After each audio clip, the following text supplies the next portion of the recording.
Welcome to Monarch Academy, Loresworn Order's series about teaching you how to play Crusader Kings 2 effectively and efficiently. In today's episode, we're going to focus on the laws screen. And I've actually changed characters from William the Bastard to his opponent, or one of his opponents, King Harold Godwinson of England, because as a king and an independent ruler, I'm going to have access to more laws to show you than I would otherwise. You can access the laws screen at any time by clicking on this button or hitting F4. And there are 4 types of laws in the realm, one of which council you won't have to worry about if you don't have the Conclave expansion. Also keep in mind that if you hold multiple titles, such as the Kingdom of England and the Kingdom of Ireland, for instance, you might have different laws per title, so you'd see another shield here that you could click over to and set the laws separately for each kingdom. The first tab is Inheritance, and these are your laws regarding who takes over after you die. We are currently an elective despotic kingdom with an agnatic elective system of succession. Agnatic means only males are eligible to inherit, period. Agnatic cognatic means a male will always inherit unless there are no eligible males, in which case a female can inherit. And absolute cognatic treats male and female claimants exactly the same.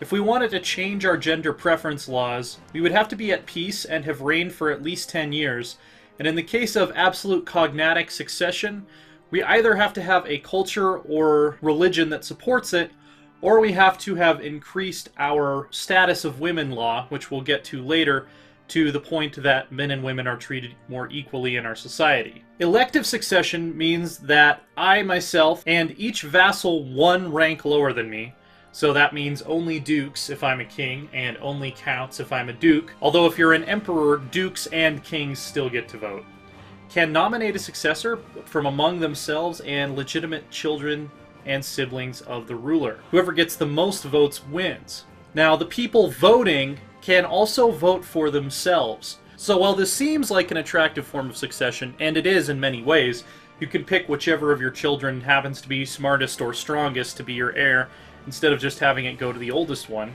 It's possible for someone outside of your dynasty to be elected this way. Nominating an heir is simple as clicking on the Nominate button. You'll probably want to make sure they're of your dynasty, and have good stats, as well as good traits that will make your vassals like them. Girth here is actually an excellent successor, so we'll stick with him. The other types of succession laws include Gavelkind, in which the oldest child inherits the top level title, but all lower titles are split what's supposed to, but is not always evenly between the other children, but has the benefit of making all of your kids like you and allowing you to have a 30% larger domain. Elective Gavelkind is a more primitive form of Gavelkind, in which the primary successor is elected rather than being the oldest child, and when a ruler dies, some of the children who receive land in Gavelkind have the option of splitting off into separate kingdoms. This is essentially why we have a France and a Holy Roman Empire in 1066 instead of one larger Carolingian empire. Seniority will always give the title to the oldest member of your dynasty. This means your rulers are always going to be older, they're not going to reign for very long, but it has some benefits. For example, if your dynasty rules over multiple crowns that are not united politically, you can switch to seniority succession, and eventually they will all be united under the same ruler. Primogeniture is probably the succession law most people think of when they imagine the Middle Ages.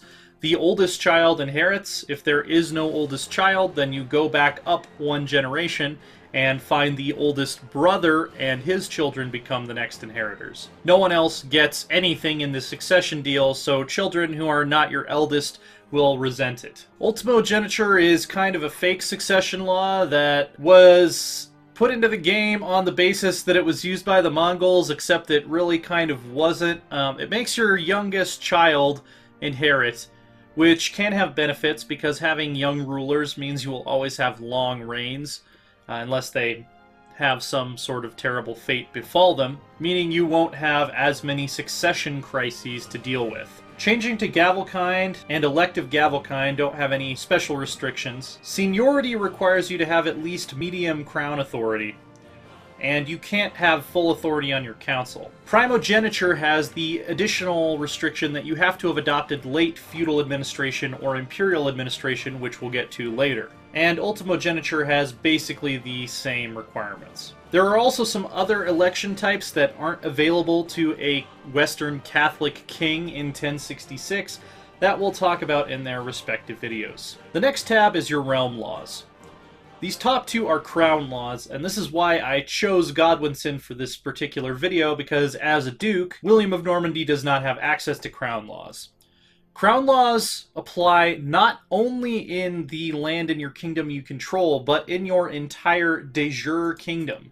So it's possible rulers that you don't have power over will have to follow these laws. Investiture determines who selects successors for bishops in your realm. Free allows the king to do it, and papal allows the pope to do it. We're currently using free investiture, which is good because it lets us put people who like us into bishoprics, meaning they're more likely to pay taxes to us as opposed to the pope, but the pope won't particularly like us very much. As a matter of fact, the Holy Roman Empire in 1066 was just about to be undone by an investiture controversy that is seen as one of the major contributing factors into why they turned into a squabbling confederation of smaller states rather than a strong, unified empire. Controlled realm inheritance determines whether titles in your realm can pass outside of your realm through inheritance. The next law is centralization. The higher your centralization is, the more counties you can have in your personal domain, but the fewer vassals you can have. This is sort of a playstyle preference thing. There is no right answer for what the ideal level of centralization is. If you want to control a lot of land yourself and have a fewer number of more powerful vassals, or maybe just a smaller realm, higher centralization is probably for you. But if you want to have lots of vassals, a very small personal domain, and especially if you want to keep your vassals small and compartmentalized, minimum decentralization works just fine. The status of women law basically determines what women are allowed to do in your realm. Traditional means they're not really allowed to do much, as was the case in most of Western Europe and the Muslim world throughout the Middle Ages. And it restricts certain government types to agnatic inheritance. Marginal will allow women to become spy masters. Note that women who are closely related to the ruler can usually become spy masters anyway. I'm not actually sure how that rule works. Significant allows women to become spy masters, chancellors, and stewards. Notable allows you to change your gender preference laws and allows women to become marshals. And full gives them the chance to be army commanders, as well as allowing the absolute cognatic succession law and removing the opinion penalty for female rulers that they would normally get just for being female. Also keep in mind that there are certain events and event chains that circumvent these laws. For example, the Joan of Arc event chain will allow your maid to become an army commander, and there are certain events that will have a talented woman show up in your court and vie for a council position, whether they would normally be allowed to do so or not. The revoke title law determines whether or not you can take away titles from your vassals. None means you can't do it at all. Allowed means you can do it, but there will be an opinion penalty usually. And religious means you can revoke titles from people who are not of your religion without angering any of your other vassals. So this is actually an upgrade to the allowed law, even though it doesn't really seem like it at first glance. Administration is a very important law that models the progression of governmental system that took place during this era, or could potentially take place. Feudal is the default for, well, feudal kingdoms, and doesn't really have any special effects. Your realm will constantly be a battle between powerful vassals and the top-level ruler, and you're restricted in which succession laws you can use. Late feudal administration allows a lot of new succession laws, such as ultimogeniture and primogeniture, that make it easier to hold the realm together across generations, and also makes it harder for your vassals to act autonomously without your consent. You'll require at least level 3 in the legalism technology to pass this law, as well as some of these other laws, and we'll talk more about technology in the next video. Imperial administration is a game changer. The Byzantine Empire actually starts with this government type in the beginning of the game, but starting as anyone else, you'll need to kind of fight and claw to get there. It requires you to have a majesty tech of level 5, You need to have passed regulated inheritance, the religious control mandate, and have absolute rule with no power to your council whatsoever. In addition to the effects of late feudal administration, this allows you to implement viceroyalities, which we'll talk more about in the video on titles. Viceroyalities are basically taking a feudal title and making it an office where the holder serves at your pleasure. Their children aren't going to inherit it upon their death. It's going to come back to you, and you're going to appoint someone new to take it, which much more closely models the way that nations like the Byzantine Empire functioned. You can also revoke viceroyalities at any time if the current holder of the office displeases you. CK2 becomes a very different game once you get up to this point, and simply unlocking this law can be a long-term goal for your run if you choose to make it so. It's very difficult to get, but the rewards are great, as you will rarely have to deal with powerful vassals who don't like you in the future. The next tab is the obligations laws. This basically sets, per type of vassal, nobles, cities, churches and temples, and tribals, how much they owe you in terms of troops and gold. It's a straight trade-off. The more you go towards the tax side, the fewer troops you'll get from them, and the more you go towards the troop side, the fewer taxes you'll get from them. It's perfectly viable to stay balanced right in the middle for the entire game. There's nothing wrong with that. It won't hamstring you.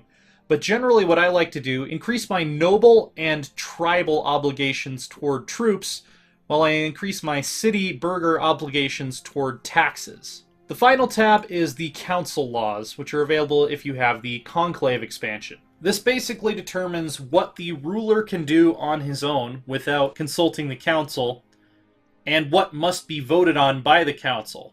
If the council is abolished, then the council never really has a say on anything, and you are an absolute monarch. Being in this state, however, greatly increases the chances that you will have a faction form that wants to empower the council, sort of a Magna Carta sort of situation. And even vassals that like you normally might resent you for not giving the council any power. Once empowered, the council gets to vote on certain affairs of the state. As you can see, the council is currently allowed in the Kingdom of England to vote on war declarations and imprisonments. Also notice, each time you give the council more power, you're allowed to have more vassals. So giving more power to the council can be a way to expand your realm. Certain other privileges are currently restricted to the ruler, such as revoking titles, granting titles, execution, and banishment. However, we might see factions demand these powers for the council in the future if we keep them this way. Now, if council authority ever ticks over from limited to full, this means that the monarch has basically become a figurehead for the ruling council. People on the council can't be fired at will anymore, and the council will have full control over setting the succession laws of the realm. It'll also turn your country into an elective monarchy. In general, you don't really want this to happen, but it can be fun to try to navigate this type of realm as the top-level ruler or as one of the vassals, since there isn't any one person that's clearly in charge, and it becomes a game of backstabbing, shadowy alliances, and all kinds of fun stuff like that. That's about all you should need to know about the laws screen. Be sure to subscribe if you haven't already so you can catch more of these videos as they come out. Our next video will focus on the technology system. Until then, thank you for attending Monarch Academy.